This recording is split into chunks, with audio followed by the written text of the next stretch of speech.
Hello friends, welcome to my channel Novice Learning. I hope आप लोगों को मेरी वीडियोस पसंद आ रही होंगी और जो टॉपिक्स मैं आपको बता रही हूँ वो आपको क्लियर हो रहे होंगे। आज की इस वीडियो में मैं आपको कैश फ्लो स्टेटमेंट बताना चाहती हूँ, जिसमें हम पहले थियोरेटिकल पार्ट करेंगे।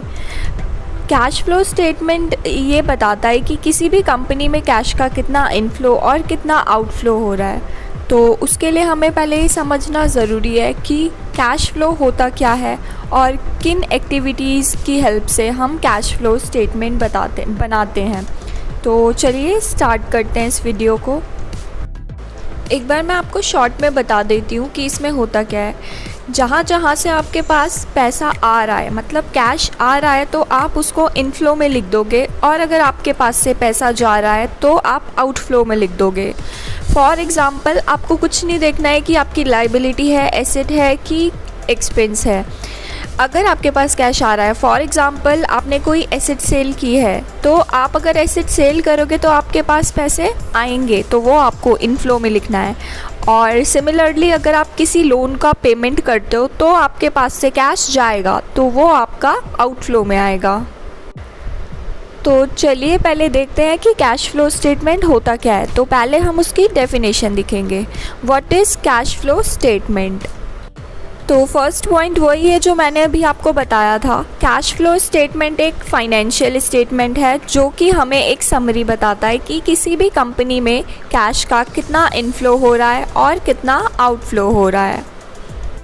सेकंड पॉइंट में है कि कोई भी कंपनी कितना कैश जनरेट करती है, कैसे अपने कैश को मैनेज करती है, कितना इनफ्लो होता है, कितना आउटफ्लो होता है, और किन किन चीज़ों पे वो कैश खर्च करती है या कहाँ से उसके पास कैश आता है। थर्ड पॉइंट में बताया है कि कैश फ्लो स्टेटमेंट कैसे बनाया जाता है। बेसिकली हम इसमें 3 एक्टिविटीज़ यूज़ करते हैं: operating activity, investing activities and financing activities. Operating activities में देखिए, तीनों एक्टिविटीज़ से आपको इनफ्लो और आउटफ्लो निकालना होता है। मान लीजिए आप ऑपरेटिंग एक्टिविटी कर रहे हैं, तो उसमें पहले आपको कैश इनफ्लो लिखना है और कैश आउटफ्लोज लिखना है। इनफ्लो में से आउटफ्लोज माइनस करके, अगर माइनस में आया दैट मीन्स ऑपरेटिंग एक्टिविटी के थ्रू आपका आउटफ्लो ज़्यादा हो रहा है, और अगर प्लस में आया तो मतलब आपका इनफ्लो ज़्यादा हो रहा है। ऑपरेटिंग एक्टिविटीज़ में डे टू डे ऑपरेशंस के थ्रू जो भी खर्चे होते हैं या फिर आपके पास पैसा आता है, हम वो चीज़ें लिखते हैं। इन्वेस्टिंग एक्टिविटी में अगर आप किसी भी चीज़ में इन्वेस्ट कर रहे हैं या फिर उसके थ्रू आपके पास पैसा आ रहा है, वो हम इन्वेस्टिंग में लिखते हैं। और फाइनेंसिंग एक्टिविटी में हम लोग shares, debentures, bond and all ये सब इंक्लूड करते हैं। अभी यहाँ पे स्ट्रक्चर बताया गया है, इसमें सेम वही 3 एक्टिविटीज़ यूज़ होती हैं: operating, investing and financing activities. बस इन तीनों एक्टिविटीज़ से आप लोगों का कैश फ्लो स्टेटमेंट बन जाता है। वैसे आपको नाम से भी क्लियर हो रहा होगा कि ऑपरेटिंग, इन्वेस्टिंग और फाइनेंसिंग एक्टिविटी होती क्या है। तो पहले हम समझ लेते हैं कि एक्चुअल में होती क्या है और इनकी डेफिनेशंस देख लेते हैं। तो फर्स्ट है ऑपरेटिंग एक्टिविटीज़। तो फर्स्ट पॉइंट में वही बताया है कि जो मैंने आपको स्टार्टिंग में भी बताया था कि डे टू डे ऑपरेशंस के थ्रू जो हमारे पास पैसा आता है और जाता है, उन्हें हम ऑपरेटिंग एक्टिविटीज़ में इंक्लूड करते हैं। इसमें यहाँ पे मैंने कुछ एग्जांपल दिए हैं, जिसमें से फर्स्ट है receipt from sales of goods and services. तो गुड्स या फिर सर्विस अगर कोई आप सेल करते हो तो आपके पास कैश आता है, और मैंने आपको पहले ही बताया था यहाँ पे आपको एसेट, लायबिलिटी, इनकम, एक्सपेंस कुछ नहीं देखना है। आपके पास क्योंकि कैश आ रहा है तो आप उसे कैश इनफ्लो में लिख दोगे। सेकंड पॉइंट है इंटरेस्ट पेमेंट। आपने इंटरेस्ट की पेमेंट की है, और जब भी आप पेमेंट करते हो किसी चीज़ की तो आपके पास से कैश जाता है। जब भी कैश आपके पास से जाएगा तो आप उसे आउटफ्लो में लिख दोगे। थर्ड पॉइंट है इनकम टैक्स पेमेंट। यहाँ पे भी आपने इनकम टैक्स पे किया है, दैट मीन्स कैश आपके पास से जा रहा है, तो इसे आप आउटफ्लो में लिखोगे। फोर्थ पॉइंट है payment made to suppliers of goods and services used in production. Production में आपने जो भी गुड्स या सर्विसेज यूज़ की हैं, उनके सप्लायर्स को, जिनसे आपने वो चीज़ ली है, उनको आप अगर पेमेंट करोगे तो वो भी आपको कैश आउटफ्लो में ऐड करनी होगी। फिफ्थ पॉइंट है salary and wages paid to employees. आपने अपने एम्प्लॉयज़ को सैलरी और वेजेस पे किए हैं तो भी आपके पास से कैश जा रहा है, दैट मीन्स ये भी कैश आउटफ्लो में आएगा। सिक्स्थ है रेंट पेमेंट्स। आपने रेंट का पेमेंट किया है तो भी आपके पास से कैश जाएगा, इसका मतलब ये भी कैश आउटफ्लो है। Any other type of operating expenses, कोई भी एक्सपेंस या फिर इनकम जो आपको डे टू डे ऑपरेशंस के थ्रू होती है वो आप ऑपरेटिंग एक्टिविटीज़ में लिखते हैं।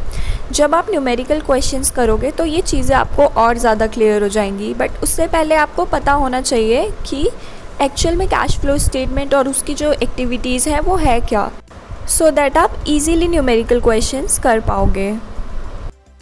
तो चलिए नेक्स्ट देखते हैं। नेक्स्ट है हमारा इन्वेस्टिंग एक्टिविटीज़। अब व्हाट इज़ इन्वेस्टिंग एक्टिविटीज़?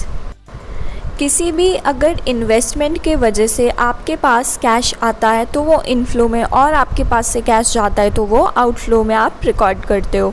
अब इन्वेस्टिंग एक्टिविटीज़ में भी सेम दो चीज़ें होती हैं, एक कैश इनफ्लो और एक कैश आउटफ्लो।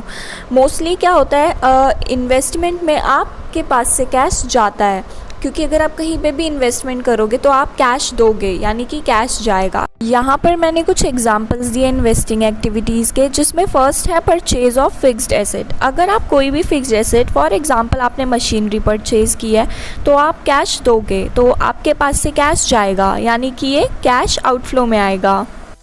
नेक्स्ट है purchase of investment like stocks and securities. अगर आप स्टॉक्स में इन्वेस्ट करते हैं तब भी आपके पास से कैश जाएगा, दैट मीन्स ये भी कैश आउटफ्लो है। सेल ऑफ फिक्स्ड एसेट, अगर आपने किसी भी फिक्स्ड एसेट को सेल किया है तो आपके पास कैश आएगा। अब आपके पास अगर कैश आ रहा है तो वो आप कैश इनफ्लो में रिकॉर्ड करोगे। तो आई होप आपको इन्वेस्टिंग एक्टिविटीज़ समझ में आई होंगी। नेक्स्ट है फाइनेंसिंग एक्टिविटीज़। अब फाइनेंसिंग एक्टिविटीज़ क्या होता है पहले वो देख लेते हैं। बैंक से, इन्वेस्टर्स से या किसी फाइनेंशियल इंस्टीट्यूट से या फिर शेयर होल्डर से अगर आपके पास पैसे आ रहे हैं तो आप उसे इनफ्लो में, और अगर जा रहे हैं तो आउटफ्लो में रिकॉर्ड करते हो। तो यहाँ पर भी कुछ एग्जांपल्स हैं। फर्स्ट है इशूइंग बॉन्ड। अगर आप बॉन्ड इशू करते हो तो वो फाइनेंसिंग एक्टिविटी में आएगा। अगर आप ट्रेजरी स्टॉक को सेल करते हो तो वो भी आपका फाइनेंसिंग एक्टिविटी में आएगा। थर्ड पॉइंट है आपका loan from a financial institution. अगर आपने किसी भी फाइनेंशियल इंस्टीट्यूट से लोन लिया है तो वो आपका कैश इनफ्लो में आएगा, क्योंकि आपके पास कैश आ रहा है। बट अगर आपने किसी लोन की पेमेंट की है, जब आप पेमेंट करोगे तो आपके पास से कैश जाएगा, दैट मीन्स वो आपका कैश आउटफ्लो होगा। तो ये था हमारा कैश फ्लो स्टेटमेंट, जहाँ पे हमने कैश फ्लो की डेफिनेशन देखी और जो भी हम उन 3 एक्टिविटीज़ को यूज़ करते हैं कैश फ्लो स्टेटमेंट बनाने के लिए, उन तीनों के बारे में पढ़ा। आई होप आपको तीनों चीज़ें समझ में आई होंगी कि ऑपरेटिंग, इन्वेस्टिंग और फाइनेंसिंग एक्टिविटीज़ क्या होता है। तो नेक्स्ट वीडियो में हम एक न्यूमेरिकल करेंगे, सो दैट आपको थोड़ा फॉर्मेट क्लियर हो जाए और आपको पता चल जाए कि किस चीज़ को कहाँ पे प्लेस करना है।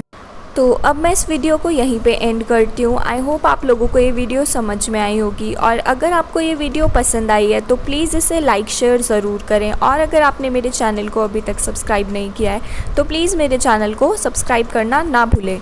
मिलते हैं नेक्स्ट वीडियोज़ में। Thank you.